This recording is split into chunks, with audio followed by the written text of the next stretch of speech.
Hi, my name's Roger. I'm the pastor of Dorchester Community Church. Welcome. Good to see you at church here today. The daffodils are out, Easter's on the way, sign of hope, but that's coming next Sunday. Today, this coming week, we're thinking about the journey that built up to Easter Day. So I hope that you join us. A few sort of funny things to watch, a few things to hopefully give you something to think about. We've also got our puppets, and we're going to hear about a food share ministry which is making a big impact across the local community. Let's go to church. Come and join us.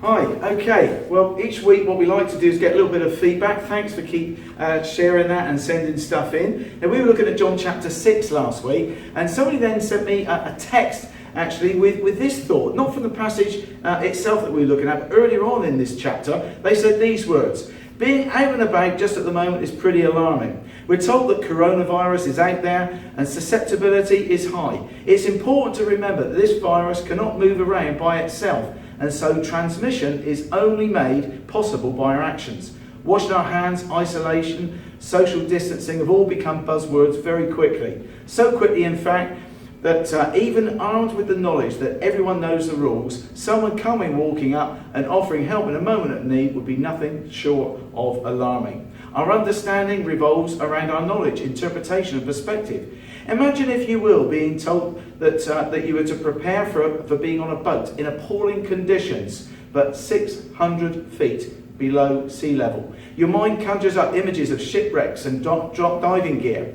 What if I were to tell you that 600 feet below sea level would be exactly your altitude if you were sitting on a boat on a stormy sea of Galilee? It makes the whole situation a lot more manageable. But I'm sure it was still a surprise to have someone calmly walk up to the disciples and offer help. Great to have a thought like that, so thanks James for that. Leslie sent us this. You know, we had a little bit of a glitch in terms of showing a video by the police. Don't stand so close to me. That'll do. But that's enough of the karaoke. She said, just to let you know, I was watching it online whilst my husband Richard was listening to a shuffle of music on Google at home when you put on that slide from the police. And at that very same time, Google started playing that very song, Freaky or What. Okay, Carol then sent this in, which was rather encouraging but made me smile. Thank you for the uplifting Sunday morning we saw online. We really enjoyed it. It lifted our spirits. We enjoyed the Keep Fit guy. It made us laugh for the first time in ages. Is he available for parties? We're going to end up like him, I reckon, with long hair, as all hairdressers are closed. You can imagine I'm really struggling with that. Anyway, enough of the feedback. Let's now do some church.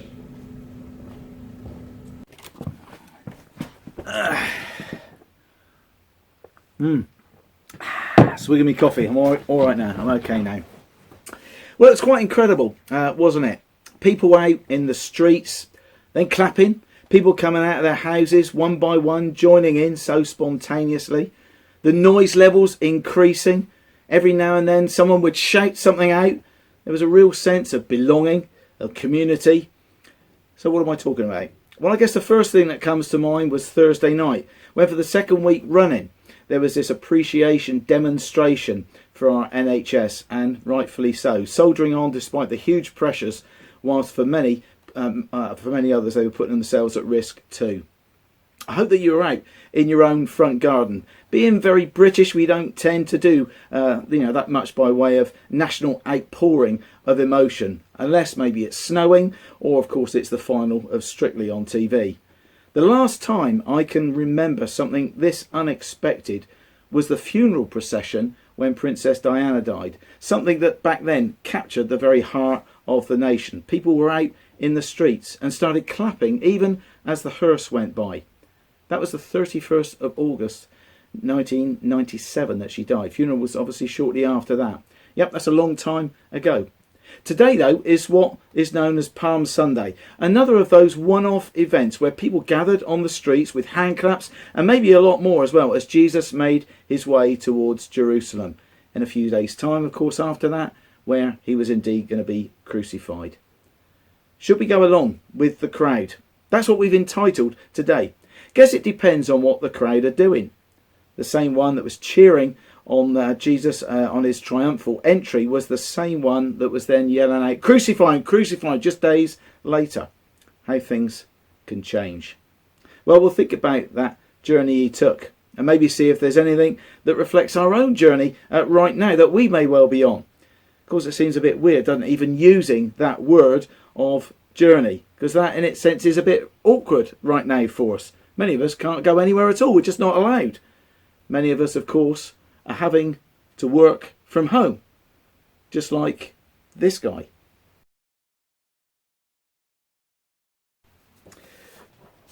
Family visits, of course, well, they're more rushed than usual. This is myself visiting my son on the way to a Tesco shop.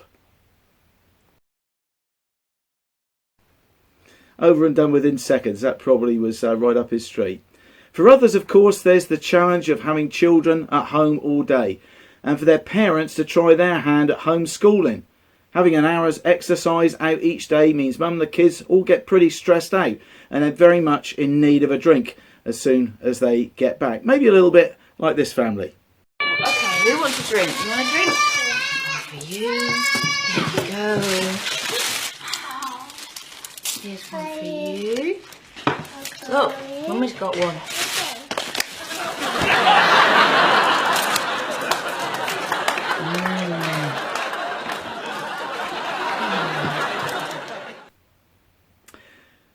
We've been completely thrown, haven't we, by this COVID-19 virus that's hit our nation.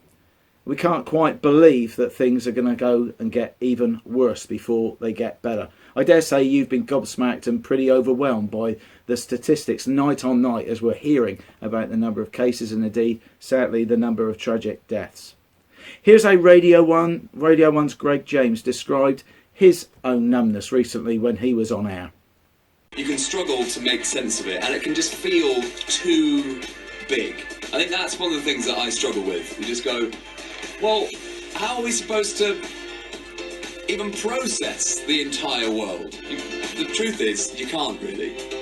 The best thing to do is look after yourself and those around you and your community, and if everyone did their little bit, that's multiplied across the world, and that's how everyone solves it together. Sounds quite emotional, doesn't he? But I wonder what we can do to get through this together. That was what he was advocating.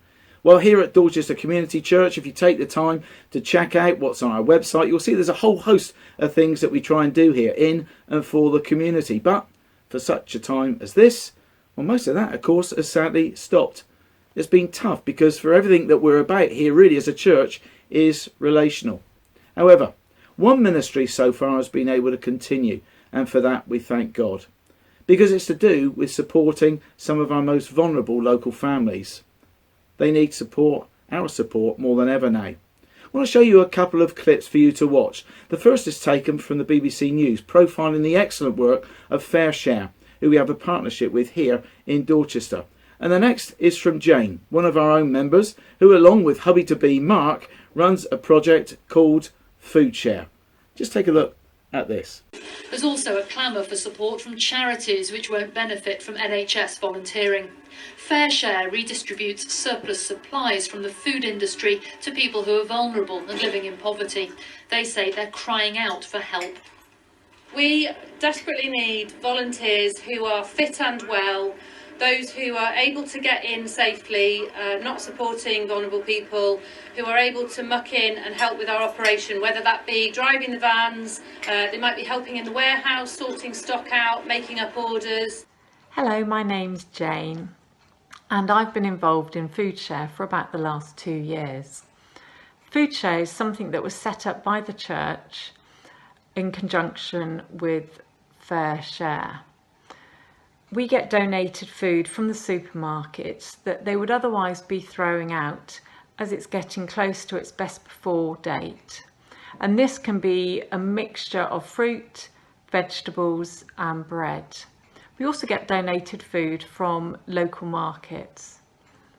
We have a great team involved in FoodShare.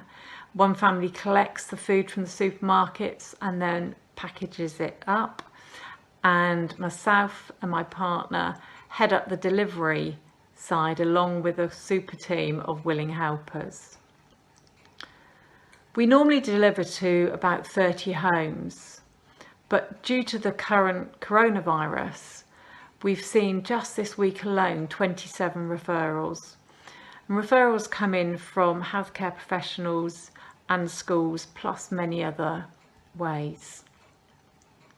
So this week, deliveries have been going out midweek as well as at the weekend. We deliver to vulnerable families and families in need who are just struggling and just need a little bit of extra help. We've had such brilliant responses when we've delivered, from "Mum, the church are here," to "Oh my goodness me, we weren't expecting a delivery this week because of the current situation, so thank you." It's a real privilege to be involved in Food Share, and a very humbling experience as well. Thank you ever so much, and if you'd like to know more, then please do get in touch. Thank you. People locally have actually asked if they can help too, with food items or financially. Well, the answer is yes, and details of how you or others may well want to get involved in that are elsewhere on this homepage. I want us to pause though now for a song. Maybe give yourself time to chill out a little bit and to worship God right where you are.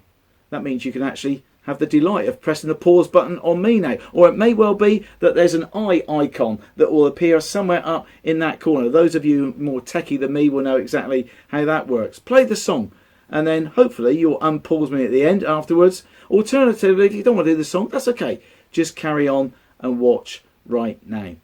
The name of the song, Blessed Be the Name of the Lord. We'll pick up on that when we actually think of what our reading and passages a little bit later. But I want to pick out one line of the song. It says in the song, "When I'm found in the desert place, though I walk through the wilderness." Maybe for you, maybe for others, this could be a time when you're feeling a bit like that. Why not let that out and actually direct your emotions heavenwards to worship God now. Now each week, you won't be surprised, we're a church after all, we read God's word in the Bible. One of these. I don't know if you've got one of these at home. This is a green one. But it doesn't matter about the colour, it doesn't really matter about the translation at all. But each week what we want to do is have a read of that and see how that connects with ourselves in our lives. That passage I meant about Jesus coming into Jerusalem on what's called Palm Sunday, or the triumphal entry. Well, you can actually read about that in each of the four Gospels. The Gospels are where you read about the stories of Jesus and all the stuff he got up to. Matthew, Mark, Luke and John. It's what it kind of kicks off the New Testament in the 3/4 of the way through part of the Bible. Well, those four characters, Matthew, Mark, Luke, John, they each give their own account of this particular story. Imagine somebody as a football reporter reporting on a game. And then there's maybe a different reporter reporting on the same game. And then a third and a fourth reporter. They're all going to have a slightly different angle of different elements of the game. And it's bringing those together from what Matthew, Mark, Luke and John are sussing out together that you get a real flavour and picture of what was going on. But for our purpose here today, our reading is from Luke chapter 19. So Luke's Gospel chapter 19.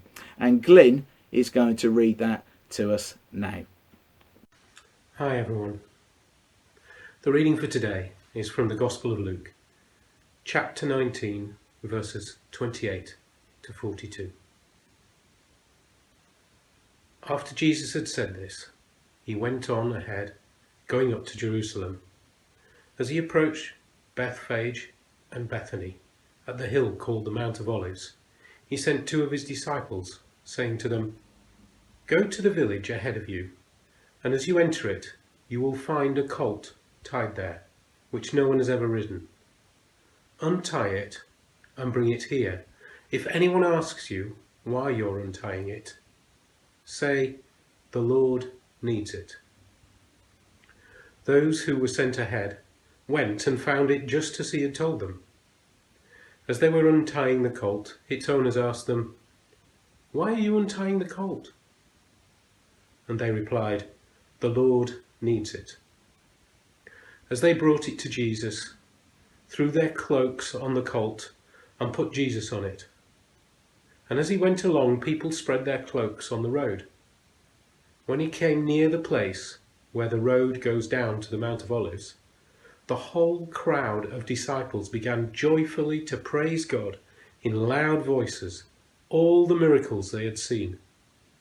Blessed is the King who comes in the name of the Lord. Peace in heaven and glory in the highest. Some of the Pharisees in the crowd said to Jesus, "Teacher, rebuke your disciples." "I tell you," he replied, "if they keep quiet, the stones will cry out." As he approached Jerusalem and saw the city, he wept over it and said, "If you, even you, had only known on this day what would bring you peace, but now it is hidden from your eyes." Thank you, Glenn. Well, 1 minute there's laughter, the next there's tears. Just imagine a child maybe balancing on a table, maybe a table like this with my cup of coffee on it. 1 minute they're laughing, "Look at me!" Next minute, boom, that young child has maybe fallen off the table crash and there's tears. With children, things can change in a moment. But with adults too, 1 minute we can be laughing, the next we can be maybe in a very different state as we're reminded of our own situation. Maybe a hurt, maybe a loved one who has died.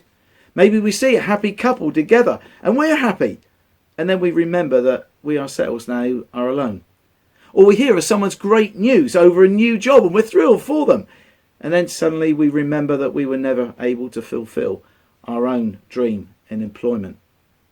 In this current pandemic, people appear to be okay 1 minute and then in another, sadly not, and there's tears.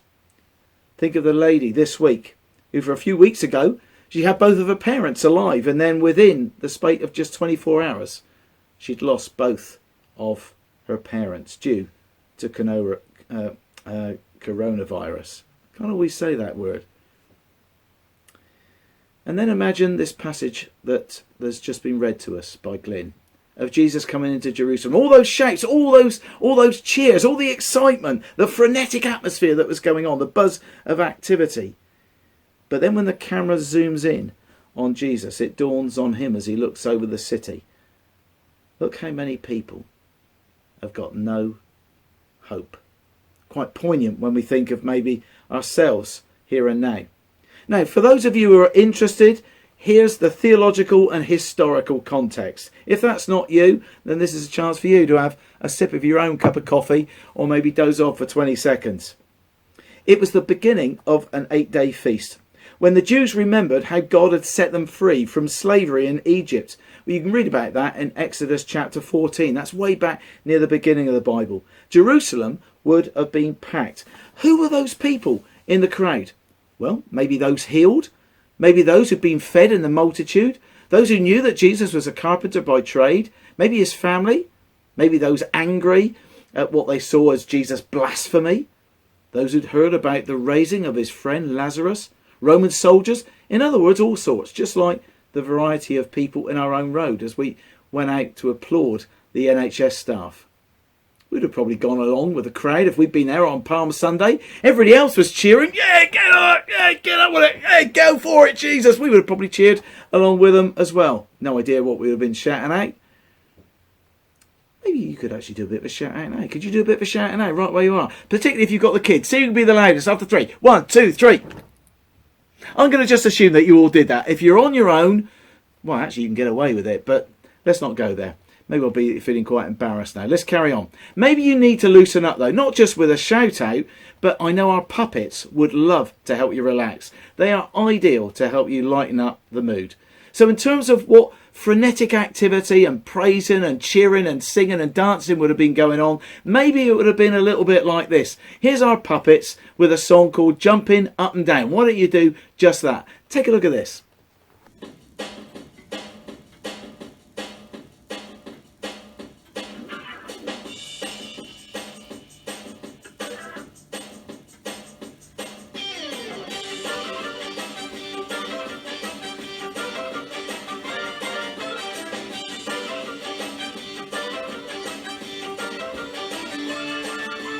Jump up and down, gonna spin right around.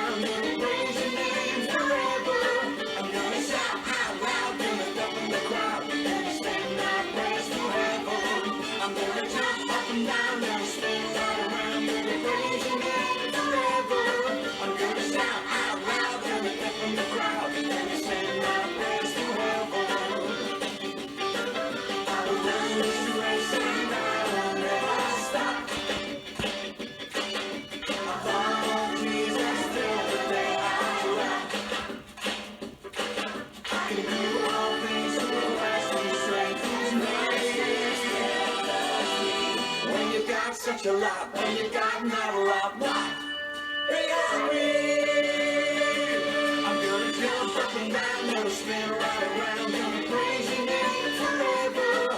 I'm gonna shout out loud, gonna step from the crowd, gonna send my praise to heaven. I'm gonna jump up and down, gonna spin right around, gonna praise your name forever. I'm gonna shout out loud, gonna step from the crowd, gonna send my praise to heaven. I'll run this race and I will never stop. Follow Jesus till the day I die. I can do all things through Christ who strengthens me. When you got such a lot, when you got not a lot, what? It happened.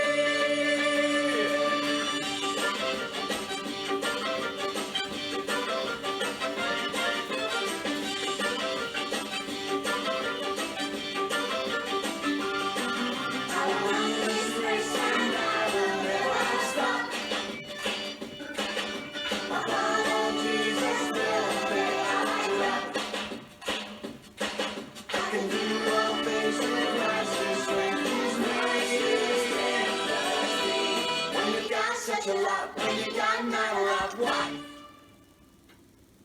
Be happy.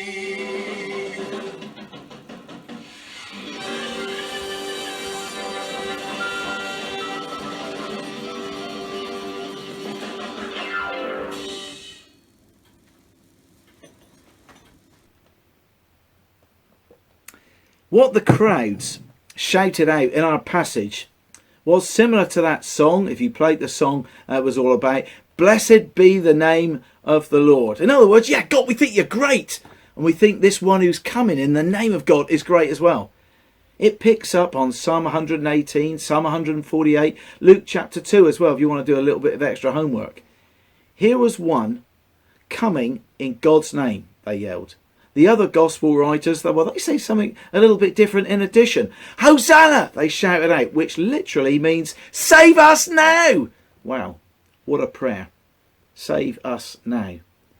As things really step up, as we watch the news night after night, is there ever a prayer, a 3-word prayer, that's more poignant and relevant than save us now, if only we would turn to that God?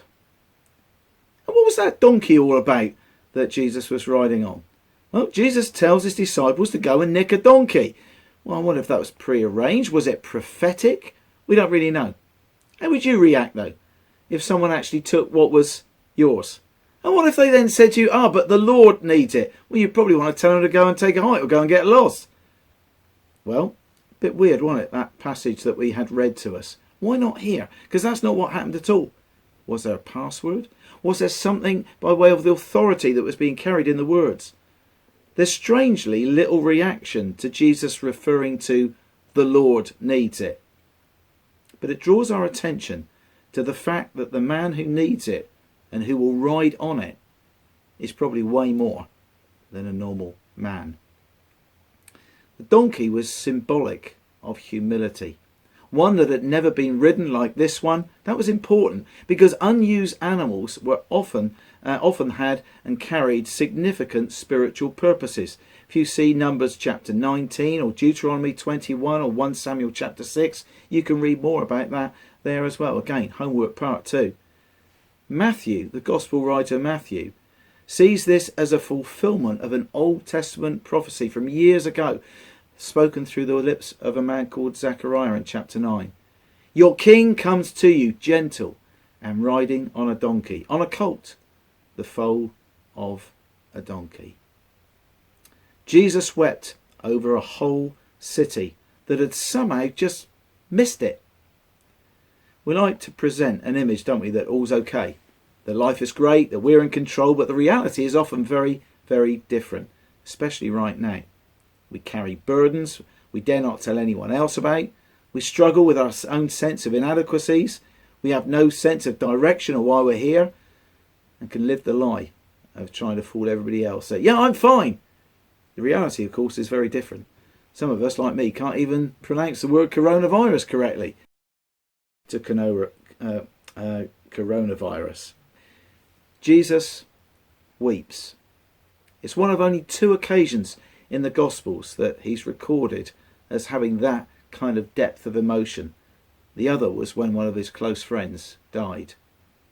It must break his heart, and God's heart too, when he sees our ignorance or our lack of purpose, often because we're too busy or as our priorities are misplaced. I wonder if that's true for you. I know sometimes it is for me. I should have turned that off, shouldn't I? Didn't even say to the rest of you, make sure you switch off your mobile phone. We normally do that. Apologies. Now you can tell that this was recorded live, can't you? Palm Sunday sees people living the illusion that life is great. The party's in full swing. Alcohol may be beginning to kick in, but a hangover or worse is round the corner. Right now, we call that hangover coronavirus. Here the party atmosphere is overseeing Jesus as their hero. He's done miracles. He's changed lives. He speaks with such authority. Life is going to be so good from now on. But a few days later, that same crowd are calling for him to be crucified. And it's like the hangover kicks in. Visual aids can be very powerful. We remember a small percentage of what we read or hear, but a much larger percentage of what we see, and an even greater percentage of what we're involved in. Hence, Jesus is deliberately creating a scene here. There was already a price tag on his head. So his journey to Jerusalem would have been much better via the back streets. But he came deliberately in such a way so as to draw people and their attention to himself. His riding into Jerusalem was also that fulfillment of the Old Testament promise that God's chosen one, coming as king, would ride into town on such an animal. The crowds knew that as they hailed him as the king who comes in the name of the Lord. Crowds, well, they anticipated a military hero, but instead of the usual noble horse for such a procession, Jesus chose a young donkey. Symbolising his victory was to be one offering love and peace with God. Then there were the tears. Maybe the tears of God himself as Jesus looked over the whole place that was to mark the end of his earthly journey. Love brings tears. Losing a loved one, seeing a family member go astray, your kids having tears maybe over the last couple of weeks because they're not allowed to even go out to play with their friends or see them at school, or some at school and some not. That's tough. Maybe hearing of a friend getting divorced, fearing the loss of a child, parents' tears over their kids. No one would look forward to what Jesus was having to face. The cross was awaiting him, and he knew it. But his tears were for people. They always are. For lost people. People going their own way, refusing to turn to God, through whom they could discover what they were really looking for. In similar fashion, despite the excellent coverage on the BBC, ITV and Sky over this current global crisis, there's not really been any voice, has there, been brought to the table of our need to turn back to God and get on our knees for the one that may well be able to turn the tide. Maybe as God sees our own heart in this and our avoidance of turning to him, even now he weeps over that which he sees. Well, how could we sum that up? 3 main bullet points to take away from here. Well, firstly, what might Palm Sunday say? Firstly, don't settle for surface level excitement. That's what they were doing, wasn't it? All the crowds that were cheering, getting the buzz of the moment. Live for the now. We see it all the time. Actually, life's a lot more complex and a lot more important and purposeful than that. Secondly, realise that God weeps over all who live without hope. One of our members this week that I was on the telephone to, they shared with me something that they were reading from Nahum chapter 1 verse 7. Ages ago since I read anything from back there. Listen to this verse. The Lord is good, a refuge in times of trouble. He cares for those who trust in him.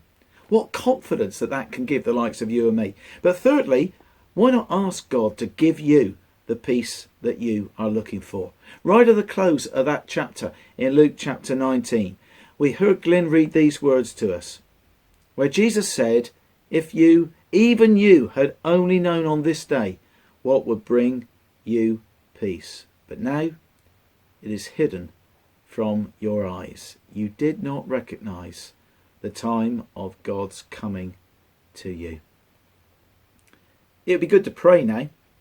I'm going to be quiet for 20 seconds or so that maybe you can echo out whatever prayer you're wanting to God. Prayer is simple. You haven't got to come out with any fancy or religious words. God's there, even if it's in the silence of your own heart. He knows your heart and he knows what's going on. We're going to have about 20 minutes, that'll be a long prayer, 20 seconds silence. Then I'm going to say just maybe a short prayer, saying maybe words that may well be something that you might like to articulate, but you're not too sure where to go with that or what to say. So if you want to have a sense of God's peace in your own life, it may well be that you want to echo that. Yeah, that's where I'm at. Just say a hearty amen at the end of that short prayer. But for now, let's just have a little time of stillness and of quiet, and then I'm going to pray.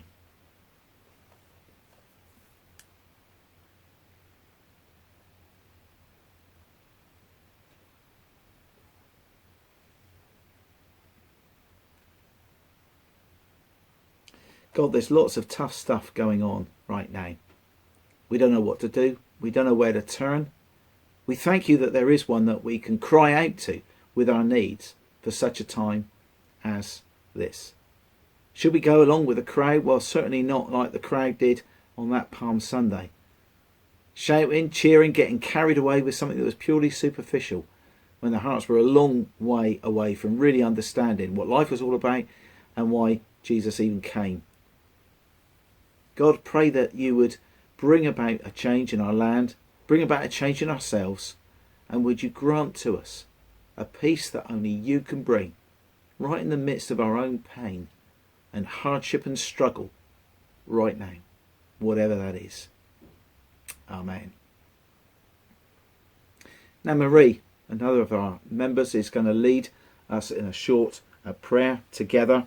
So I'm going to hand over to Marie, and then after Marie has prayed, there's another opportunity maybe to reflect something back to God. We call that a worship song. The song is called Yes and Amen. Yeah, I want to go along with that. I love one of the lines in this where it says, God, you are my help in time of need. It may well be that you've never experienced that before. This could be a first. And as you see this particular song, if you watch it, you'll see every now and then there's some people getting wet. Looks as if they're actually having a bath over there in the corner. No, that's people being baptized out of having placed their faith in this Jesus who came into Jerusalem. People are still having their lives changed by this Jesus every day, every week, all over the world. And so as part of their celebration during the recording of that particular song, they were having a load of baptisms going on in the back. You'll hear some cheering going on. Watch it, take a look. If you want to know what all that's about, do drop us a line. We'd love to tell you more. But firstly, over to Marie to pray, and then remember how you can then click on to that worship song to worship God in song yourself. Okay? God bless. Thanks, Marie. Psalm 46 verse 10 says, "Be still and know that I am God." Let us pray. Lord Jesus, thank you that we can call you our Father. Thank you for springtime and welcome warm sunshine this weekend. Help us to understand that you love us and want to bless us, especially when we are afraid of losing everything we normally rely on. Access to our families, friends and neighbours, our freedom, our health, our work and income, our sports and hobbies. When everything around us is changing, we are so glad that you are God, the same yesterday, today and forever. We pray for our government. Help them to make wise, informed decisions to protect our nation and bring healing to our land. May we show respect for their authority and follow the advice given to us. Bless our emergency services and care workers who are all doing the best they can in difficult circumstances. May they be provided with the necessary protective clothing they require to do their work safely so they can remain healthy. Also, thank you for farmers, shop workers and delivery drivers, all working hard to keep the nation provided for. Give us compassion for the poorest in our society too, the homeless, single parents and families who have suddenly lost their income. Give us generous hearts to donate what we can to help charities and other systems in place who are providing basic relief where it is most needed. May we come through this difficult time with a stronger love of life and being kinder to each other. Amen. Okay, we now come to what we call our celebrations. Now, there's been some interesting reactions to our celebration tin, not least when I actually had two chocolates in my mouth at the time, but forgot how difficult it was going to be to speak at the same time. We do this whenever we meet together as church. We like to celebrate different things that's going on in our lives. It could well be somebody's got a birthday. It could well be somebody has got a certificate for paragliding. It could well be that a wobbly tooth has come out. Kids especially are very, very creative. Well, I've got a whole host of celebrations that's occurred this week. Back on Tuesday, it was Elsie and Malcolm's 58th wedding anniversary. Wow. So congratulations to them. So going to take out a chocolate there for them. We're going to line that up there quite deliberately. On Monday, and she's okay with us making this known, it's Jane, who you saw in that video. Jane is going to be 50 years old on Monday. Happy birthday to you, Jane. Let's go for another Milky Way. I'm thinking Milky Ways. Robin and Jill, they've been coming to us in recent months. They celebrate their second wedding anniversary on Tuesday. Here's a picture here of Robin and Jill. Great, so this is Robin and Jill's. And beyond that, even topping Malcolm and Elsie's 58 years, Gerald and Jean on Wednesday, the 8th of April. They celebrate their 59th wedding anniversary. Looks a bit puny, doesn't it, actually, after 59 years. And what do you get? A small Milky Way. It was then it's going to be Mandy's birthday on Good Friday. And Mandy said these words. She said, I want to see Roger eat chocolates for everyone every week. Well, not maybe for everyone every week, but maybe I'll pick up the challenge and have a go for that now. I'm not too sure. I may well regret this or get into trouble for this, but for a one night only, we'll give that maybe a bash. But I also had a conversation with a lady called Sally. Sally's one of our elderly members, and she's been having horrendous problems with her eyesight for a long time. That's been deteriorating, and also had a lot of pain. But where I sense it may well have been good news, I recorded a little bit of that conversation. And this is what Sally actually said to me. What can I do for you, Sally? I've got some really wonderful news to tell you.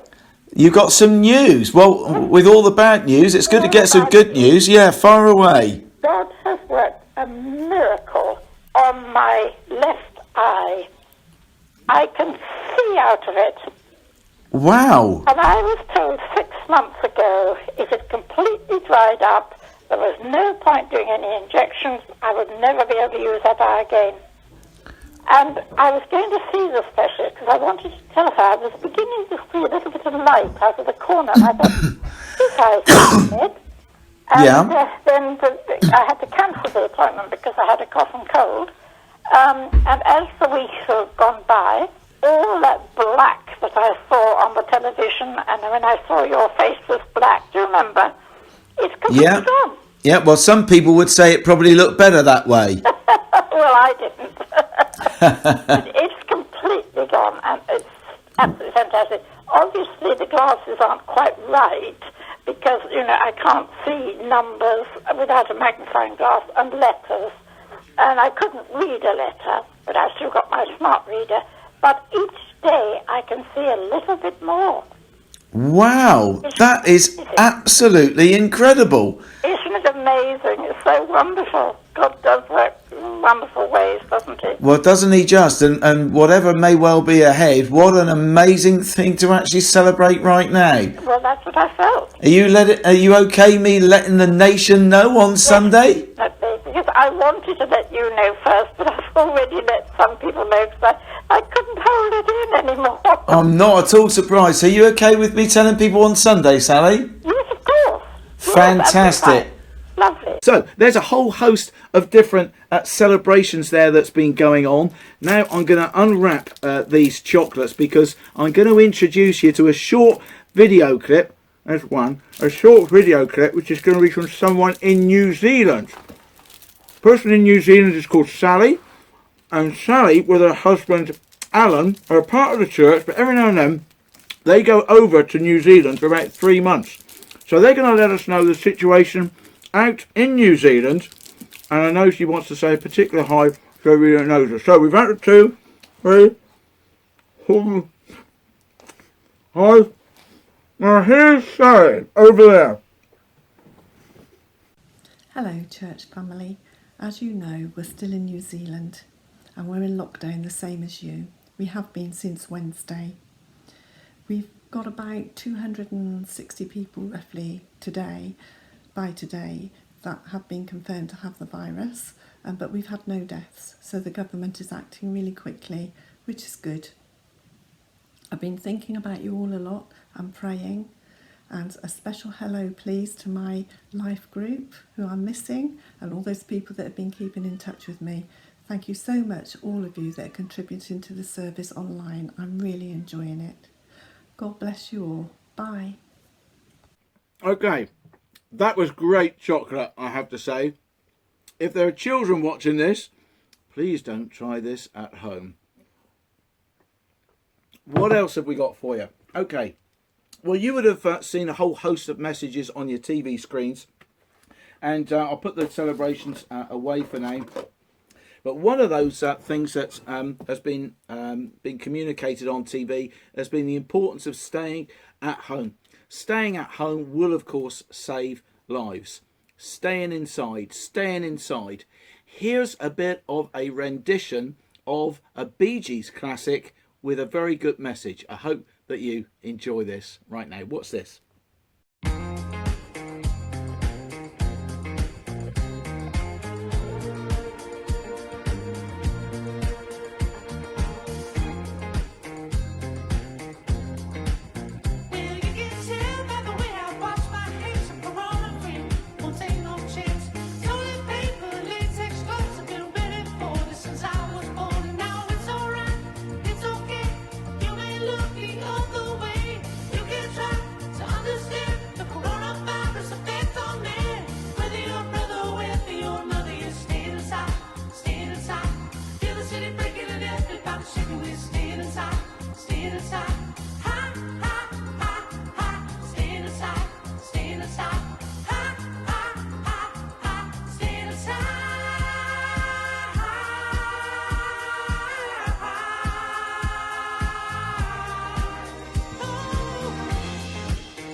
Well, I hope you enjoyed that clip as much as I did. Great classic Bee Gees song there from the 70s of yesteryear. I'm not going to do me John Travolta impression at all on the dance floor. That'll have to maybe wait for another occasion. But good that those guys have actually used a fun, creative way to get a serious message across. That serious message, of course, was re-emphasised in the statement by the Health Secretary, Matt Hancock, recently, and we want to partner with the government in reminding each of us, really, of the importance of the fact that staying inside right now is literally going to save lives. Please watch this clip thoughtfully, and then by way of conclusion to today, to our time together, we're going to have a song sung to us and played to us by father and daughter. Martin, who's one of the leaders of the church, is going to be singing a song with his daughter Amy called King of My Heart. It's a great song. They're accompanied with the background chorus of the birds in the trees behind them. Hope that this song makes you feel good as it reflects the God who will never ever leave us, never ever let us go. thank you so much for joining us. We hope that you've enjoyed your time with us and look forward to seeing you again. We also look forward to any comments or feedback that you've got. That's always welcomed. But especially for the younger element, don't forget next week, if you can send us in for Easter Sunday, your pictures of hope, your drawings, your creations, whatever it is, it would be great if maybe you can help put a smile on the face of others as we think about hope on Easter Sunday. Hope even within the context of this wretched coronavirus. Thanks again for joining us. God bless. There was this warning to the public from the Health Secretary. We cannot relax our discipline now. If we do, people will die. So I end with the advice that we all know. This advice is not a request. It is an instruction. Stay at home, protect lives, and then you will be doing your part.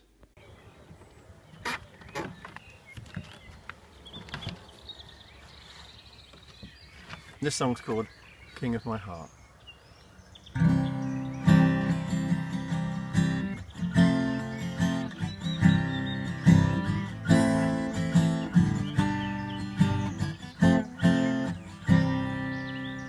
Let the King of my heart be the mountain where I run, the fountain I drink from. Oh, he is my song. Let the King of my heart be the shadow where I hide, the ransom for my life. Oh, he is my song. You are good.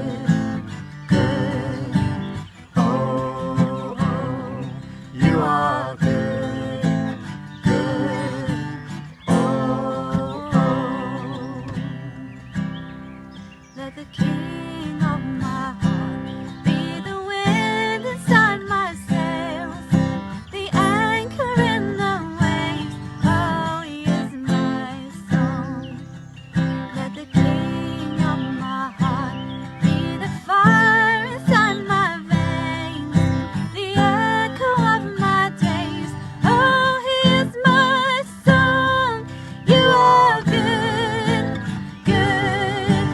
Oh, you are good, good. Oh, you are good, good. Oh, you are good, good. Oh,